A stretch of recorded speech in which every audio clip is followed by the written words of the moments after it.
It's story time. ஒரு ராஜா என்ன உத்தரவு போட்டாரு, அந்த உத்தரவால யாரெல்லாம் பாதிக்கப்பட்டாங்கன்னு இந்த கதையில பார்க்கலாம். இது வரைக்கும் நம்ம சேனலுக்கு சப்ஸ்கிரைப் பண்ணலைன்னா உடனே சப்ஸ்கிரைப் பண்ணி பக்கத்தில் இருக்கிற பெல் பட்டனை கிளிக் பண்ணுங்க. ஸ்டோரி டைம் தமிழ் சேனலுக்காக உங்களுடன் ரவிசங்கர் பாலச்சந்திரன். கதையை கேட்கலாம் வாங்க. மேகமலையோட அடிவாரத்தில் ஸ்வர்ணபுரின்னு ஒரு சின்ன நாடு இருந்துச்சு. அந்த நாட்டோட ராஜா பேரு திலக் வர்மா. அவரோட நாட்டில் விவசாயமும் கால்நடை வளர்ப்பும் தான் முக்கிய தொழிலாக இருந்துச்சு. அந்த நாடு பெரிய அளவில் செல்வ செழிப்போட இல்லைன்னாலும் நாட்டு மக்கள் எல்லாம் விவசாயத்தில் கிடைக்கிற வெள்ளாமையிலையும் கால்நடை வளர்ப்பில் கிடைக்கிற பால்லையும் தன்னிறைவோட வாழ்ந்துகிட்டு இருந்தாங்க. நாட்டுக்கு ராஜாவா பதவி ஏற்றுக்கிட்டதுலேருந்தே இந்த நாடை எப்படியாவது ஒரு செல்வ செழிப்புள்ள நாடா மாற்றணும்னு திலக் வர்மாவுக்கு ரொம்ப ஆர்வம் இருந்துச்சு. ஆனால் ஆர்வம் இருந்த அளவுக்கு அதுக்கான செயல் திட்டம் எதுவும் அவர்கிட்ட இல்லை. ஏதோ ஒரு குருட்டு அதிர்ஷ்டத்தில் தன்னோட நாடு செல்வ செழிப்புள்ள நாடா ஆகிற மாதிரி அவர் அடிக்கடி நினச்சி பார்த்து சந்தோஷப்பட்டுக்குவார்.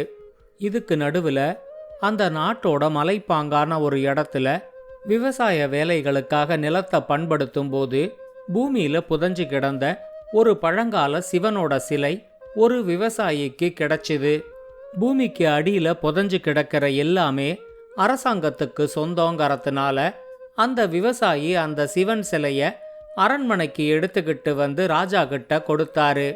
திலக் வர்மாவுக்கு அந்த சிலைய பார்த்த உடனே ரொம்ப பிடிச்சு போச்சு. தன்னோட நாட்டுக்கான அதிர்ஷ்டத்தோட அழைப்பா அவரு அந்த சிலைய பார்த்தாரு.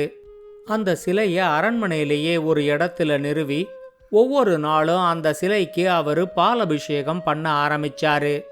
சிலை கிடைச்ச விவசாய நிலத்துல ஏதாவது பழங்கால கோவில் புதையுண்டு கிடக்கலாம் அப்படிங்கிற எண்ணத்துல அந்த நிலத்தை கையகப்படுத்தி அங்க அகழ்வாராய்ச்சி செய்ய உத்தரவிட்டாரு. அவரு எதிர்பார்த்த மாதிரியே அந்த இடத்துல ஒரு பழங்கால கோவில் இருந்ததுக்கான தடயங்கள் கிடைச்சிது. மறுபடியும் அதே இடத்துல ஒரு கோவிலை கட்டி சிவனோட சிலைய அங்க நிறுவணும் அப்படின்னு அவரு முடிவு செஞ்சாரு. சிவன் சிலை கிடைச்ச அந்த வருஷம் நல்லா மழை பெஞ்சு 3 போகமும் நல்லா விளைஞ்சு எப்பவும் கிடைக்கிற வெள்ளாமையை விட 4 மடங்கு அதிகமா அறுவடை செய்ய முடிஞ்சுது. இதுக்கெல்லாம் காரணம் அந்த சிவன் சிலை தான் அப்படின்னு திலக் வர்மா உறுதியா நம்பினாரு. கோவில் கட்டுற பணிகள் நடந்துகிட்டு இருக்கும்போது திலக் வர்மாவுக்கு ஒரு யோசனை வந்துச்சு.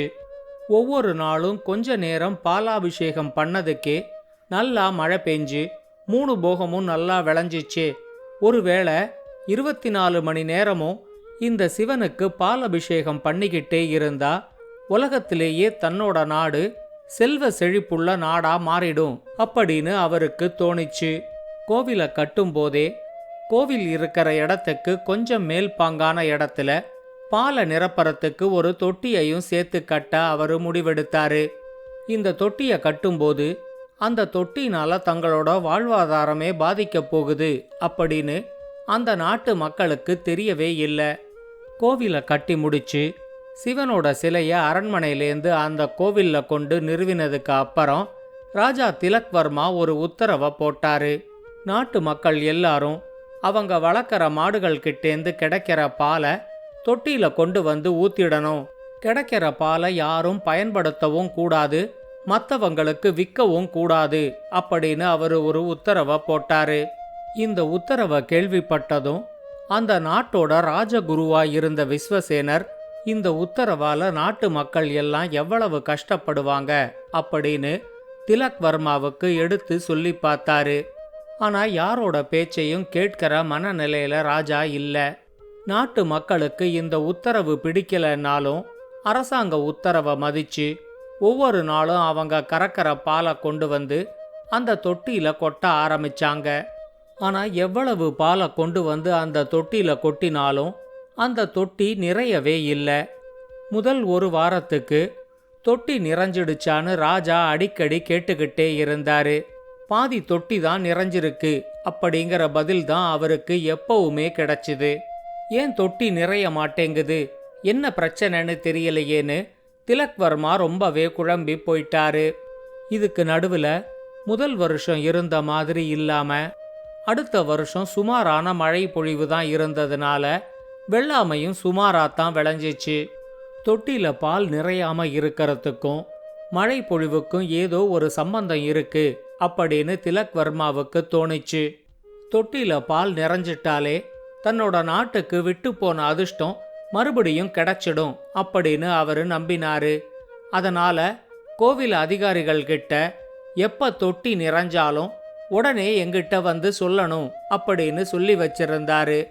அந்த நாட்டோட ஒரு மலை கிராமத்துல பொன்னம்மான்னு ஒரு வயசான பாட்டி இருந்தாங்க. கறக்கிற பாலை எல்லாம் தொட்டியில கொண்டு வந்து விடணும் அப்படின்னு அரசாங்க உத்தரவு இருந்தும் அந்த பாட்டி அந்த உத்தரவை கண்டுக்க கூட இல்லை.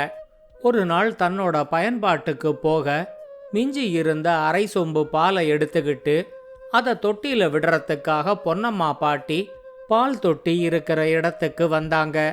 வழக்கம் போல பால் தொட்டியில அரை தொட்டி அளவுக்குத்தான் பால் இருந்துச்சு. பொன்னம்மா பாட்டி கண்ணை மூடி சிவன்கிட்ட ஏதோ வேண்டிக்கிட்டு தன்னோட கையில இருந்த அரை சொம்பு பாலை அந்த பால் தொட்டிக்குள்ள ஊத்தினாங்க. பொன்னம்மா பாட்டியோட அரை சொம்பு பால் தொட்டியில சேர்ந்ததும் அந்த தொட்டியில இதுக்கு மேல பாலை விடவே முடியாதுங்கிற அளவுக்கு தொட்டி நிரம்பி வழிய ஆரம்பிச்சுது. பாட்டி அதையெல்லாம் கவனிக்க கூட இல்லை. சொம்புல இருக்கிற பாலை தொட்டிக்குள்ள விட்டதும் அவங்க கிளம்பி அவங்களோட குடிசைக்கு போயிட்டாங்க. திடீர்னு பால் தொட்டி நிரம்பி வழிஞ்சது தெரிஞ்சு அங்க ஒரே பரபரப்பாயிடுச்சு. இந்த தொட்டி எங்க நிறைய போகுது அப்படின்னு அதை கவனிக்காம அசட்டையா இருந்த அதிகாரிகள் எல்லாம் பால் தொட்டி எப்படி நிறைஞ்சிச்சுன்னு தெரியாம முழிக்க ஆரம்பிச்சாங்க. ஆனா இத ராஜா கிட்ட மறைக்கவும் முடியாம உடனே அரண்மனைக்கு ஓடி திலக் வர்மா கிட்ட நடந்ததை எல்லாத்தையும் சொன்னாங்க.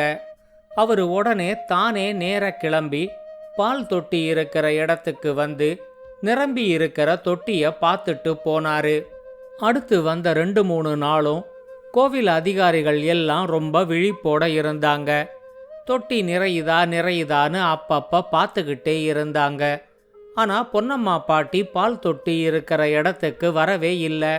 இது நடந்து 1 வாரம் கழிச்சு ஒரு நாள் மறுபடியும் பொன்னம்மா பாட்டி அரை சொம்பு பாலோட பால் தொட்டி இருக்கிற இடத்துக்கு வந்தாங்க.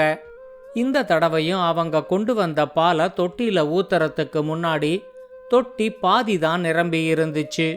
பொன்னம்மா பாட்டி கண்ணை மூடி சிவனை வேண்டிக்கிட்டு தன்னோட கையில இருந்த அரை சொம்பு பாலை தொட்டியில விட்டதும் மறுபடியும் தொட்டி நிரம்பி வழிய ஆரம்பிச்சுது. இந்த தடவை கோவில் அதிகாரிகள் எல்லாம் கவனமா இருந்ததால அவங்களோட பார்வையிலேந்து பொன்னம்மா பாட்டி தப்பிக்க முடியல. அவங்க ரொம்ப மரியாதையோட பொன்னம்மா பாட்டிய அரண்மனைக்கு கூட்டிக்கிட்டு போனாங்க. அவங்க போன நேரம் ராஜா திலக் வர்மா கூட ராஜகுரு விஸ்வசேனரும் இருந்தாரு. பாட்டி ஊத்தின அரை சொம்பு பால்ல தொட்டி நிரம்பினது தெரிஞ்சதும் யாருமே எதிர்பார்க்காத மாதிரி ராஜா திலக் வர்மா எழுந்திருச்சு வந்து பொன்னம்மா பாட்டியோட கால்ல விழுந்து வணங்கினாரு. நீங்க கொண்டு வந்து ஊத்துற அரை சொம்பு பால்ல அரை தொட்டி நிரம்புறது எப்படி சாத்தியம் அப்படின்னு ரொம்ப பணிவா கேட்டாரு. பொன்னம்மா பாட்டிக்கு ராஜா கிட்ட பேசுறதுல எந்த தயக்கமோ பயமோ இல்ல. அவங்க மனசுல என்ன நினைச்சாங்களோ அதை அப்படியே பேச ஆரம்பிச்சாங்க. கறக்கிற பாலை அப்படியே கொண்டு வந்து பால் தொட்டில சேர்த்துடணும் அப்படின்னு அரசாங்க உத்தரவு இருக்கிறது தெரிஞ்சும் என்னால அதை கடைபிடிக்க முடியல. நான் ஒரு தாய். குழந்தைகள் பசியா இருக்கும்போது எந்த ஒரு தாயாலையும் பாலை கொண்டு வந்து தொட்டியில ஊத்த முடியாது. ஒவ்வொரு நாள் பால் கறக்கும் போதும் கன்றுகளுக்கு கொஞ்சம் பாலை விட்டுட்டு மிச்சம் இருக்கிற பாலை மட்டும்தான் நான் கறப்பேன். அப்படி கறக்கிற பால் என்னோட குடும்பத்துல இருக்கிற குழந்தைகளுக்கும் பேர குழந்தைகளுக்குமே சரியா போயிடுது. என்னைக்கு பால் மீதம் இருக்கோ அன்னைக்கு தான் நான் அதை கடவுளுக்காக எடுத்துக்கிட்டு வரேன். கடவுளும் ஒரு தாய் மாதிரி தான். தன்னோட குழந்தைகள் பசியோட இருக்கும்போது எந்த ஒரு கடவுளும் தொட்டியில விடுற பாலை ஏத்துக்க மாட்டாரு. விருப்பப்பட்டு கொடுக்கறது வேற, கட்டாயப்படுத்தி வாங்கறது வேற. நீங்க கட்டாயப்படுத்தி மக்கள்கிட்டேந்து வாங்கினதுனால அவங்க விருப்பம் இல்லாம அரசாங்க உத்தரவுக்காக அந்த பாலை கொண்டு வந்து தொட்டியில ஊத்தினாங்க. கடவுளுக்கு இது பிடிக்கல.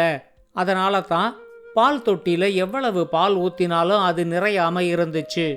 என்னைக்கெல்லாம் என்னால கொடுக்க முடியுதோ அன்னைக்கு முழு மனசோட நான் இந்த அரை சொம்பு பாலை அதில் விடுறதுனால பால் தொட்டி நிறைஞ்சிடுது அப்படின்னு சொன்னாங்க.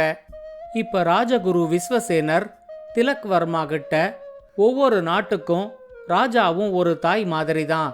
தன்னோட குடிமக்களை பசியால வாட விட்டு எதையும் அவங்க கிட்டேந்து கட்டாயப்படுத்தி வாங்கக்கூடாதுங்கிறது இப்பவாவது உங்களுக்கு புரிஞ்சிருக்கும்னு நினைக்கிறேன் அப்படின்னு சொன்னாரு. திலக் வர்மாவும் உண்மையை உணர்ந்துகிட்டு தான் ஏற்கனவே போட்ட உத்தரவை ரத்து செஞ்சாரு. விருப்பம் இருக்கிறவங்க மட்டும் விரும்பின அளவுல பாலை கொண்டு வந்து கொடுக்கலாம் அப்படின்னு அவரு புதுசா போட்ட உத்தரவுக்கு அந்த நாட்டுல நல்ல வரவேற்பு இருந்துச்சு.